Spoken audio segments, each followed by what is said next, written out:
Hello everyone. Well, BBL Supercoach has been open for a week now, and today I'm going to be going through some tips. I'm going to go through how players are scored, and important, I'm going to be going through the BBL fixture. Alright, so before we get into that, like the KO ad, if you don't want to miss a thing, like my upcoming team previews, give me a like, give me a subscribe. Alright, I'd love to get to 500 subscribers before the start of the season. Alright, so if you give us a subscribe, that would be great. Alright, so also join my Open League, Lochs Open League, or LOL. The code there is 852371, and also there's another one, Podmasters versus the Public, where your first prize can win a Supercoach ring. The code for that is 637845. Okay, so first off, we've got the fixture here. We've got round one. So there'll be teams on that have double games. They're highlighted in green there. And teams that have buys. They're in the black there. Not as many buys this year as previous years. And yeah, so we've got round one. We've got the Hobart Hurricanes and the Sydney Sixers on a double. So obviously double games. That means, well, the teams are going to play twice during a round. So we want to target these players. So with the Hobart Hurricanes and the Sydney Sixers, we're going to want to start with quite a few of those. All right. So, and then you got Hobart Hurricanes who also have a double game round three. So yeah, probably more Hobart Hurricanes, and then don't trade them out until after round three. All right, so, and Sydney Sixers, well, they've got some popular players, like, you got Ben Warshus, you've got your Jack Edward types, you've got Hobart Hurricanes, your Mitch Owens, who bat and bowl, so, yeah, they're ones we're probably going to want to target. Round two, you got Brisbane and Sydney on the double, so maybe you could stash a couple of those on your benches in preparation for that double game. And then we've got 3 trades plus 2 boosts to use during the season, or 3 trades each round. So we can trade into these teams. We've got round 3, Hobart again, as mentioned before, and the Melbourne Stars on the double. So yeah, you keep your Hobart Hurricanes that you had in round 1 and trade in, look to target like your Maxwells, your Stoinuses, your Tom Currans, even your Harris Ralphs who would be on my radar. Then round 4, well, a bit awkward because Melbourne Stars have a bye. So maybe you trade them out for 1 week and then bring them back in for their double in round 5. Also, Perth Scorchers are on the double as well. So, popular picks such as Mitch Marsh, Aaron Hardy, Cooper Connolly, you'd want them in your side there, or look to target them anyway. All right, so yeah, round 5, like I said, Melbourne Stars have a double game round, and Sydney Sixers have a bye. Then round 6, you got the Hobart Hurricanes that have the bye, and Sydney Sixers have another double game. All right, so, and then round 7, Adelaide Strikers, they've got the double, and also Hobart Hurricanes again have another double. All right, so yeah, before round 7, you want to get in like your Jamie Overtons, your Matt Shorts, guys that both bat and bowl, and yeah, they're pretty good single round players as well. So maybe around here, round 4, where we only have one team on the double, is where I'd be looking to get them in. Round 8, Melbourne Renegades, they've got a double. All no buys. So we're going to look to target those guys, maybe like your Will Sutherlands, Tom Rogers later on in the season. And then finally, round 9, Hobart Hurricanes have a bye, so you want to get all your Hobart Hurricanes, unless you want to use a loophole, out of your team. And Sydney Sixers, once again, have the double. So, yeah, there's the fixture. Go into more detail about that during the team previews. All right.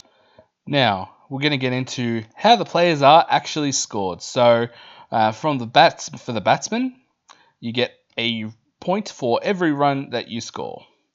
All right. And what do you also get?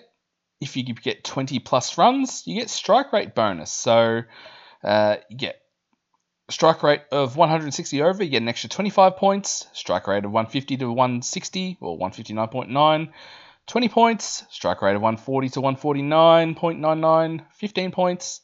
Strike rate of 130, yeah, etc. Alright, so yeah, you can see that on the screen there. And yeah, if you get a strike rate of 120 or less, or less than 120, no bonus. So, if you get, say, 20 runs off 20 balls, yeah, you'll just have 20 Supercoach points. But if you get 20 runs in 10 balls, well, you get that 20 runs plus 25, so that would be 45. All right, so yeah, hope that makes sense. All right, next you got runs bonus. So if you score a 50, well, you get those 50 runs, plus depending on how fast you got them, bonus points, plus an extra 10 points. And then same thing for the runs. So, if you got 100, yeah, 120 points you'll get, plus depending on how fast you got them. If you got them in, say, 50 balls, well, that would be, 100 plus the 20 plus 25. So what's that? That's 145, if my maths is correct. All right, so next we've got the bowling. So bowling, you get 20 points per wicket. You get a bonus 10 points for every 3 wickets in a match. So, if you take 3 wickets, that would be 20 plus 20 plus 20 plus 10. So that's 70. You get a maiden over, which are very rare, 15 points. Dot balls, 1 point. And extras conceded, so wides or no balls, you get minus 1 point. And just like the batting, bowlers have economy rate bonuses, but you must bowl 3 overs. 4 runs per over or less, 25 points. 4.01 to 5 runs per over, 20 points. 5.01 to 6, 15 points. 6.01 to 7 points, 10 points, yeah, and you get the rest. All right, and 8.01 runs per over or over, you get no bonus. All right, so keep going down. In the fielding, you get 10 points for a catch, 20 points for a run out, and stumping, this is for wicketkeepers only, is 15 points. So, just looking at that, there seems to be more avenues to scoring for the bowlers. That's in my opinion anyway. I don't have any numbers to back that up, but I tend to target bowlers more than batsmen. Which brings me to my next tip, is the positional order of preference. I don't know if that sentence made sense or not, but anyway. Bat bowl, so the all-rounders. So obviously you want to target players that can do both, that both bat, preferably higher in the order, and bowl at least 3 overs as well. All right. And you want bowlers that will bowl at the end of the innings as well, because there's a chance that they could get some cheap wickets, because batsmen are just trying to hit everything for 6, and chance for a catch on the boundary, or just get some cheap wickets, which could really add up to your score. All right, so you want a player that performs both roles, more avenues to score, pick them in the batsman position, because you want to pick bowlers in the bowler's position. If that makes any sense. And you also want to pick a bat bowl player to loop. We'll get to that later, but you want to be able to use the loophole, which is have a non-playing player. So you could potentially put the emergency on, say if you have a batsman in your side, or anyone who plays early on in the round, and you can bring, if you like what they score, you can just bring them on the ground and you get that score. Because Supercoach, it's a very BBL Supercoach anyway, is a very volatile game. All right. Bowlers, they've got more avenues to score than the batsmen. Try to pick bowlers that will bowl at the end of the innings. So, like I said before, they can get some cheap wickets, and that's why I personally go for the bowlers. All right, wicketkeeper batsman. Pick a wicketkeeper batsman that bats at the top of the order. So someone like a Josh Philippe, who's on the double game round. Ben McDermott. But one that I'd avoid is maybe Harry Nielsen, who you'll keep, but yeah, he'll bat at like 7, maybe even 8, depending on what their side looks like. So yeah, he's one to avoid. No disrespect there. Yeah, so wicketkeeper batsmen. They're all wicketkeeper batsmen, by the way. They're all dual position. Um, yeah, they've got a higher chance of stump catches, stumpings, obviously. And yeah, usually I'd like to use a 39k wicketkeeper batsman to use as a captain loophole. But yeah, we don't have any at time of recording. Like last year, we had Jake Doran, who was very handy.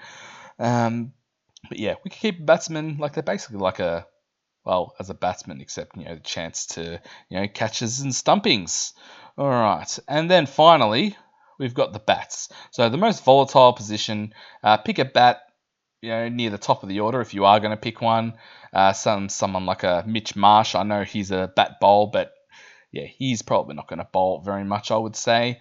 Yeah, and you could loop him. The flex position actually helps the batsman because you get one. I think you get 12 players. The best 11 counts, so you could pick a batsman who could make a duck or he could make 100, and yeah. All right, so and you could also I'd be looping the batsman as well. All right, so speaking of looping, let's get on to the loophole / captain loophole. Yeah, so what that would mean is if you just give me a tick. Okay, so let's just say, for example, we've got, say Mitch Marsh. He's only going to play as a bat. Yeah, we're going to put him on the bench, right? And he plays early on in the ground. So we can put the emergency on him. And since he plays an early game before Aidan O'Connor here, who's the 39.5k loophole player, if I like what Marsh has scored, let's say he scores like maybe a 90, 100. Yep, we'll take that. And then I'll put him on for someone like maybe, I don't know, let's for example Nisa. Put him on the bench, and we will get Mitch Marsh score. All right, so that's how that works. All right, and say you got the vice captain on Mitch Owen here. All right, you like what he scores. Don't want to put a captain. Well, you could also captain Aidan O'Connor, and you'll get the vice captain score. All right, so yeah, hope that makes sense there. All right, so next tip: know the schedule. So for loophole, oh, whoa, what the hell happened there? Know the schedule. That's better. All right, so yeah, for loopholing like we just did, there are quick turnarounds between games. So you could have I haven't looked at the picture that much in depth, but you could have 2 games in one day. Like you could have an early one, then because Perth different time zone, you could have a game that ends at like 12:30 at night, and then you have another game at 4 o'clock the next day. So just be aware of that. So know the schedule. All right, and also next one, look at team squads. All right, so day before the match, teams name a squad of, well, I'm going to say 13 plus. Sometimes teams, for some reason, just name their whole entire squad, so that doesn't help us much.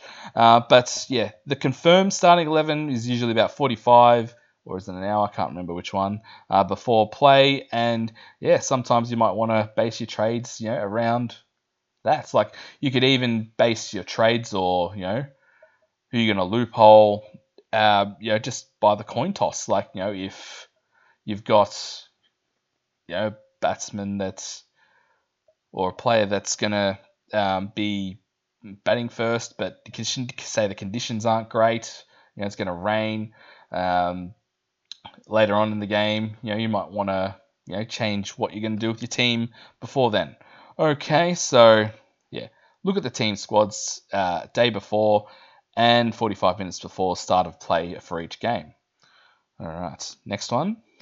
All right, next, just keep an eye on the test squad because, we'll obviously have the Ashes being played during this season. There might be an injury or so for the test team, and obviously someone from the BBL comp, might need to join the test squad. All right, so speaking of that, Yeah, so we've had the test squad announced for the first test.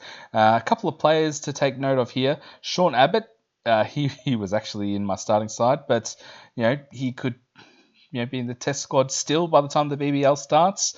Obviously, he might come back. If Pat Cummins comes back into the test team, although it might be Doggett that goes out instead. You've got, where is he? Jake Weatherald, who might have been open batting for the Hobart Hurricanes. Yeah, he's in the test squad, so will he be available? Bo Webster, well, I think he should be. Well, he'll be at least in the squad, but who knows? He might not be in the test side and might be released. So yeah, keep an eye out on that. Also, be aware of other T20 comps. Some players might not be available for the whole season. Also, I'm not sure if there's any Australia A games or um, what's the other one? PM 11 games. Not sure if there's any scheduled or not during the BBL season. Also, keep an eye out on any injury news. So, example, Ravi Ashwin, has had a knee injury. He's been ruled out for the comp. So, yeah, we can't pick him unless you want a real expensive loophole, of course. But yeah, it might make guys like Shadab Khan and Chris Green more appealing. So, yeah, just as an example.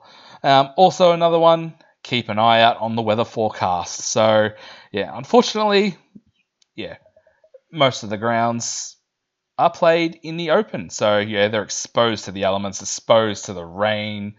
So there could be a few washouts. It does happen, unfortunately. So, yeah, just keep an eye on that. In my round reviews, I'll probably look at the weather forecast for the upcoming matches. And obviously, games played at Marvel Stadium where there's a roof. Weather is not a factor. So, yeah, there's that. All right. And my final tip is have fun, enjoy watching the cricket, enjoy playing the Supercoach. It's all just a bit of fun. All right, so yeah, if you have any other tips for me, leave them in the comments. Don't be shy.